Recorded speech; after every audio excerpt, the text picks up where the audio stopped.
¿Cómo fueron los primeros años del Califato de Córdoba? ¿Qué tan fuerte fue el dominio musulmán en la península ibérica? ¿Por qué decayó rápidamente el gobierno omeya en el territorio? Porque hay muchas preguntas por resolver, acompáñenme a historizar. Hacia mediados del siglo VIII, casi toda la península ibérica, a excepción de las regiones montañosas del norte, fue ocupada por fuerzas musulmanas y pasó a formar parte del imperio omeya en expansión, como una provincia con el nombre de Al-Ándalus. Al inicio de la ocupación, Al-Ándalus quedó dividida en varias áreas administrativas que correspondían aproximadamente a Andalucía, Galicia y Portugal, Castilla y León, Aragón y Cataluña y Septimania. En el siglo X, la región, convertida en el Califato de Córdoba, alcanzó su mayor esplendor político, económico y cultural. Sin embargo, con el paso del tiempo, la estructura política que la había mantenido como una potencia fuerte durante varias décadas comenzó a fracturarse, y el califato solo pudo mantenerse intacto por 100 años. La región, tan solo pocas décadas después del inicio de la ocupación musulmana, estuvo marcada por una persistente inestabilidad política. Al-Ándalus fue inicialmente una provincia dependiente del califato omeya de Damasco, iniciado por el califa Al-Walid I. En ese momento, estuvo gobernada por gobernadores nombrados directamente por el califa, la mayoría de los cuales gobernaban por periodos inferiores a los 3 años. Sin embargo, a partir del año 740, el califato omeya en Damasco comenzó a entrar en una grave crisis. Los omeyas fueron derrocados por los abasíes, que tomaron el poder de los dominios del califato. En Al-Ándalus, esto provocó inestabilidad y conflictos entre las diferentes facciones árabes, bereberes y los locales. En medio del caos, Yusuf al-Firi asumió el control en nombre de los nuevos califas abasíes. Ahora soy yo, capitán. Pero un superviviente de la familia omeya, Abderramán I, se negó a someterse y derrocó a Yusuf al-Firi para erigirse como nuevo emir. Desde ese momento, la provincia fue transformada en el Emirato de Córdoba. Los sucesivos emires tuvieron el control formal sobre Al-Ándalus e incluso sobre partes del oeste y el norte de África, aunque su control real se limitaba a lo largo de la frontera cristiana, que cambiaba según la competencia de cada emir. Por eso, el emirato muy pronto perdió parte del territorio del norte de la península ante el reino cristiano de León. Fue Abderramán I, quien tomó el poder en 912, quien emprendió una fuerte campaña de reunificación y pacificación para recuperar el control sobre la península. Estoy rodeada de tontos.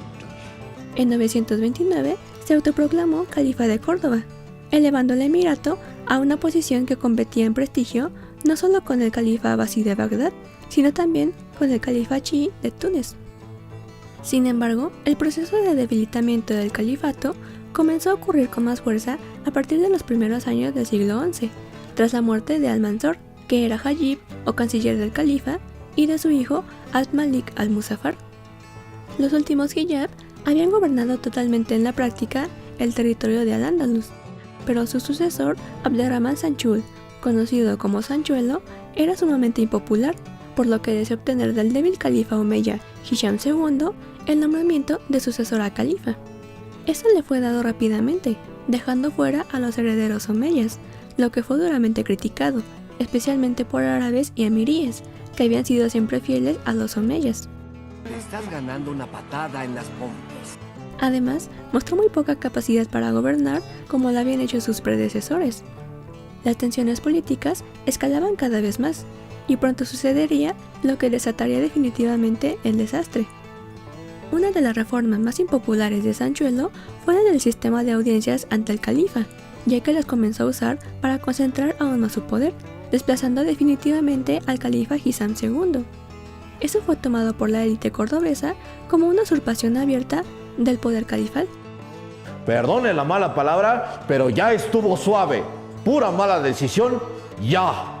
Al mismo tiempo, contradiciendo la opinión de sus consejeros, Sanchuelo decidió ponerse al frente de una campaña militar contra los cristianos para ganar algo de prestigio, ya que el descontento contra su régimen crecía cada vez más y buscaba el apoyo del pueblo. Pero al partir en campaña, la capital del califato quedó en manos de sus enemigos. Las diferentes facciones que existían dentro del califato, árabes, bereberes, andalusíes locales, eslavos acalibas y antiguos nobles, empezaron a enfrentarse por el control del poder, lo que resultó en un estado de caos.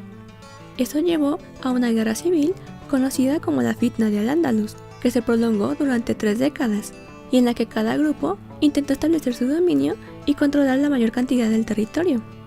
Las tropas bereberes, que habían sido reclutadas masivamente en el pasado por Al-Mansur para sostener sus campañas militares, se rebelaron contra la élite árabe y establecieron sus propias zonas de control en regiones como el norte de África, Granada y otras zonas del sur de la península. Los eslavos acaldivas, antiguos esclavos convertidos en militares y administradores, también intentaron hacerse con el poder en dominios en el Levante, como Denia, Tortosa y Valencia, estableciendo pequeños reinos bajo su control.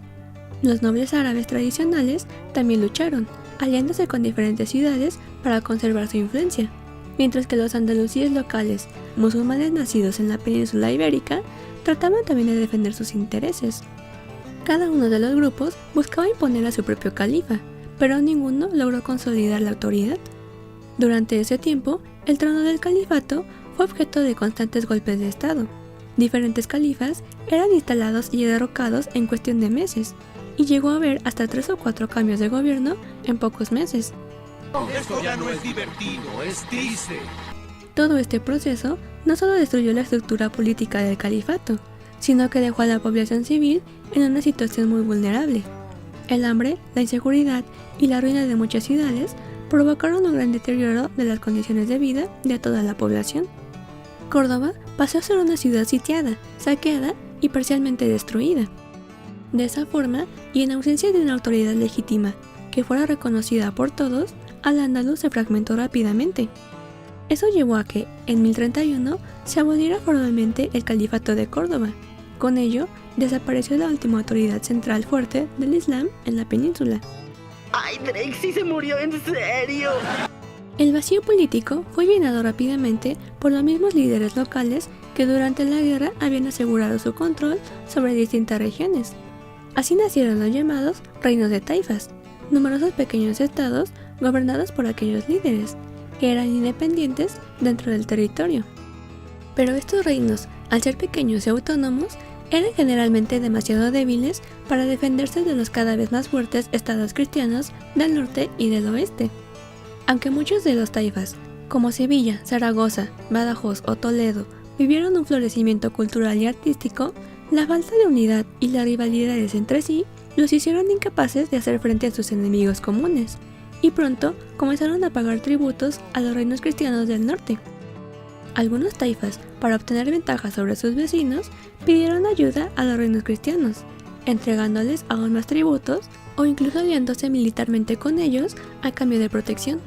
Pero esa estrategia los debilitó aún más y fortaleció a los reinos cristianos, principalmente a Castilla, León, Aragón y Navarra, que fortalecidos por el crecimiento económico y militar, comenzaron a avanzar cada vez más profundamente hacia el sur. A veces cuando planeas una cosa, te sale otra completamente diferente.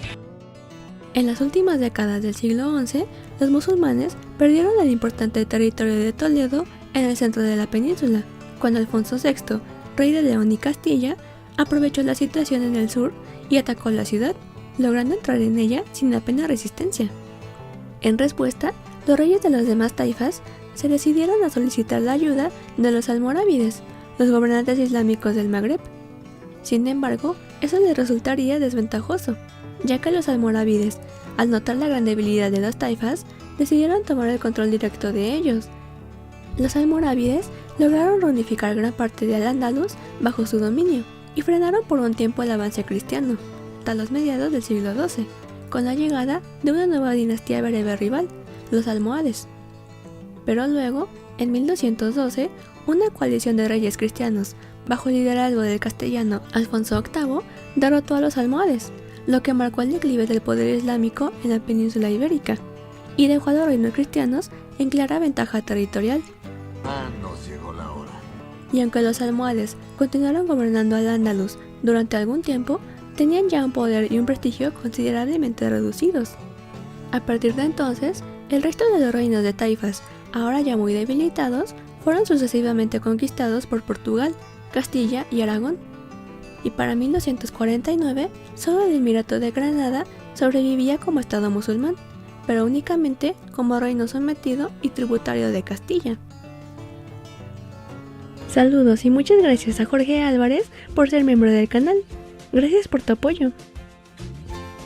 Gracias por ver el video de hoy. Los espero en la próxima ocasión para seguir respondiendo más preguntas históricas.